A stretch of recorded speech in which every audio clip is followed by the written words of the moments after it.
آج ہم گندم بیرون ملک سے منگواتے ہیں، ہماری پوری نہیں ہوتی.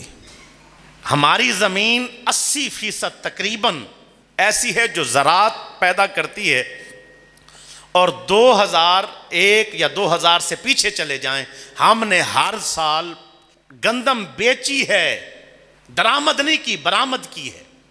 ہم نے لوگوں کو بیچی ہے، دوسرے ممالک ہمارے پاس نہیں آئی. لیکن اب کیا ہو رہا ہے؟ اب گندم ہمارے پاس ہمیں منگوانا پڑتی. کیوں؟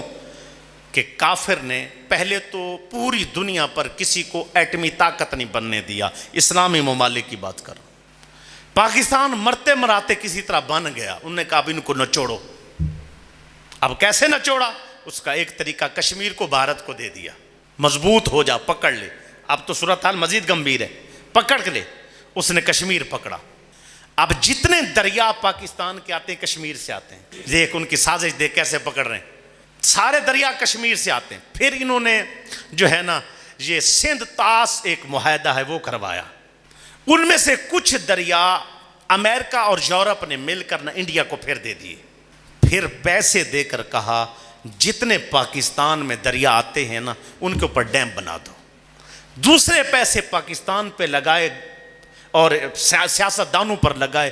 تم نے ڈیم کی بات نہیں کرنی. انہوں نے ڈیم کی بات نہ کی، انہوں نے سارے ڈیم بنا لیے. پانی تیرا خشک ہو گیا. 4 5 10 سال کے بعد تیرا منہ کھلے گا، تو دیکھے گا میرے ساتھ کافر نے کیا کر دیا ہے. ہم ابھی ادھر ہی بیٹھے ہوتے سوچ رہے ہوتے ہیں یہ فلاں سیاستدان اچھا ہے، فلاں برا ہے، فلاں برا. تیرے ساتھ اس نے ایسی سازش، وہ باقاعدہ لوگ بٹھاتے ہیں.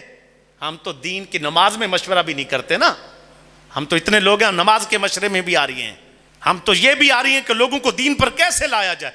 وہ مارنے کے لیے مسلمان کو انہوں نے اپنے اچھی سوچ اور ذہانت کے لوگ انہوں نے بٹھائے ہیں.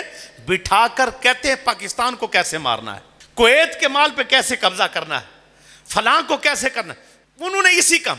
جا کر دیکھو تیل امریکہ میں نہیں ہے، یورپ کے پاس اتنا کچھ نہیں ہے، وہ تیرے پاس سے سارا کچھ لے گئے.